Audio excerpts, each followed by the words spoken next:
Hi everyone, Danny here with Ground State Tarot, coming to you with the Lunar New Year Fire Horse main energy for 2026 for INFP mediators using the 16 personalities test, which I will include a link to when I post the video. And just to give you a little context of the Fire Horse energy that we will be experiencing this year, it is harnessing both the boldness, the action-oriented momentum of fire, the passion, the creativity, the freedom, the boldness, the direction of the horse, all of those combined to really give the year its flavor. Think of it as there are 4 different seasons, right? Winter, summer, fall, spring. They each have their own characteristics. So think of this year's having the seasonal characteristic, so to speak, of Fire Horse, right? Again, that boldness, that action, which if it burns too fast, too quickly, too hot, it can get erratic, it can get impulsive, it can get chaotic. So we just have to also keep that in mind.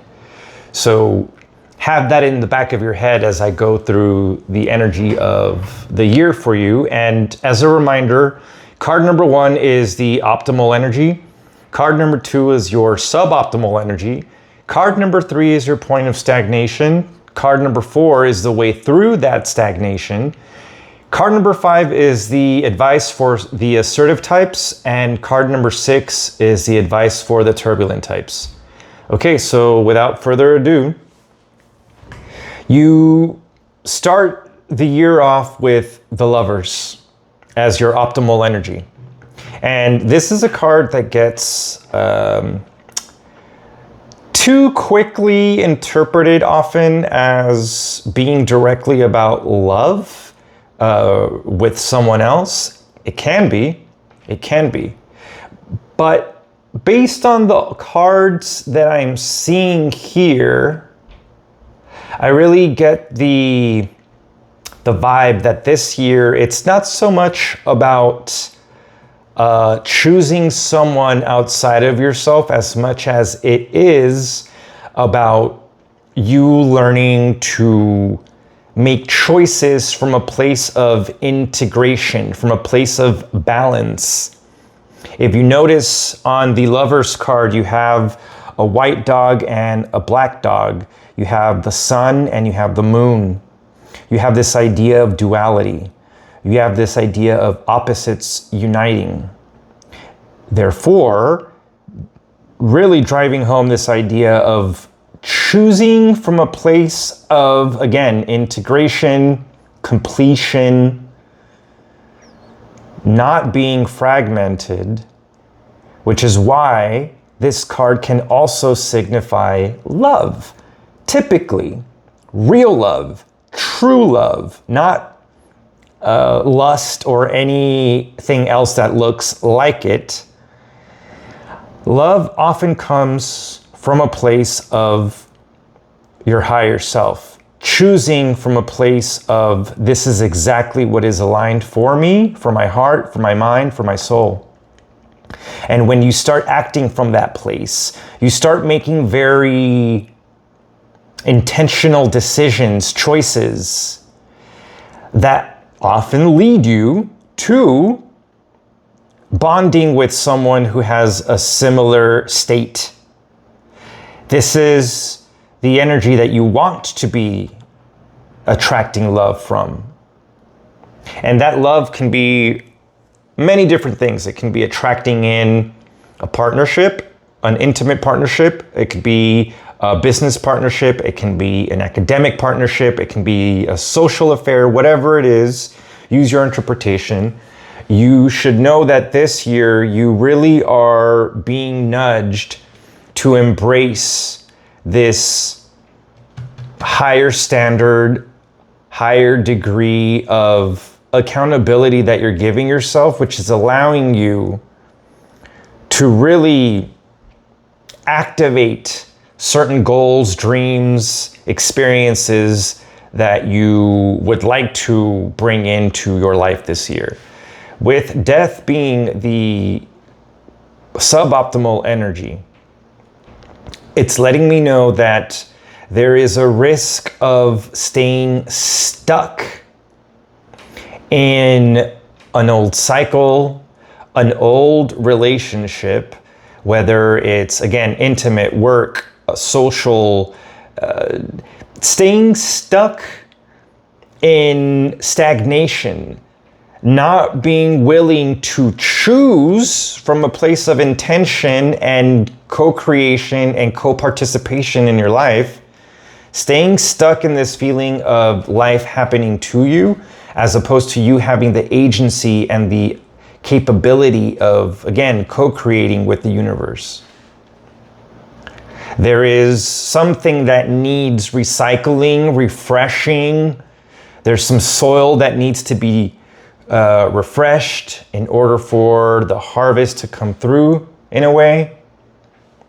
And with the point of stagnation being the Five of Pentacles, again, it's really driving home this idea of feeling like you are left out, like there's a sense of lack, like there's scarcity when it comes to, again, your intimate relationships, your finances, your social relationships, even your health. When it comes to Pentacles, it can be your physical body as well. But the Queen of Swords, as the way through, it's really driving home this idea of leaning into discernment, leaning into clarity, leaning into this sovereignty, intellectual sovereignty that comes from a deep internal place. Hence the idea of faith really being driven through this whole reading. The idea that you have all you need right now to be able to get to this place of integration, again, coming together, unifying your opposites, so that you're no longer in competition with yourself or fighting yourself, but you're able to really, again, find this higher ground from learning to close out certain situations that are making you feel left out in the cold, bringing a sense of discernment and not being sentimental about certain situations that, again, require a cool head and an unsentimental heart while holding on to faith. And with the Hangman as the advice for the assertive types, it's really letting you know that it behooves you to suspend your interpretation, your idea, your judgment of whatever this situation is, whatever this possible stagnation or obstacle or seemingly a dead end that you've come across. There is another way to look at this situation that will, again, help you regain your emotional sovereignty so that you can trust the clarity that's trying to come through. So then you make a decision, a choice, right? From this integrated place, having earned that clarity through the faith, not only in yourself, but in a higher power, if that's your thing, or if that's not your thing, just really believing that when you, again, bring opposites together for the sake of integration and momentum from a higher perspective, then it's important to really look at things, again, from a different perspective, right? From looking at all of the different angles to see what additional information can come through to help you reach this point of, you know what, I'm going to choose to move through this with grace. I'm going to choose to have faith that I am not left out, that there is indeed help around me. If I just stretch my hand out, if I choose to stretch my hand out and have faith.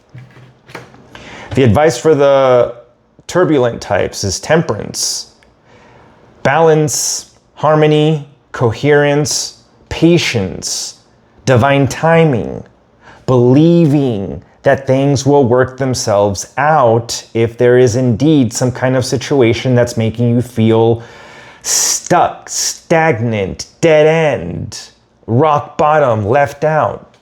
There is an opportunity for you to tune into your heart. That idea repeats itself. Flipping your perspective, however you can get yourself to do that, to realize that as we see the sun here behind this dog, this winged dog, that's again giving us this repetitive idea of holding on to a higher power, your higher self, higher ideals, your better angels, whatever you want to call that, the universe, God. It's important for you to lean into that, to give yourself a sense of balance, a sense of homeostasis, a sense of being able to withstand whatever situation this is, again, through that emotional sovereignty, detaching yourself from the sentimentality of the heaviness of whatever you're going through. And I know that the ultimate outcome for all of this is a very positive one, because at the bottom of the deck, we have the sun. And so we get the repetition of the sun, right?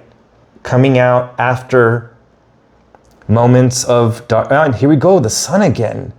That motif.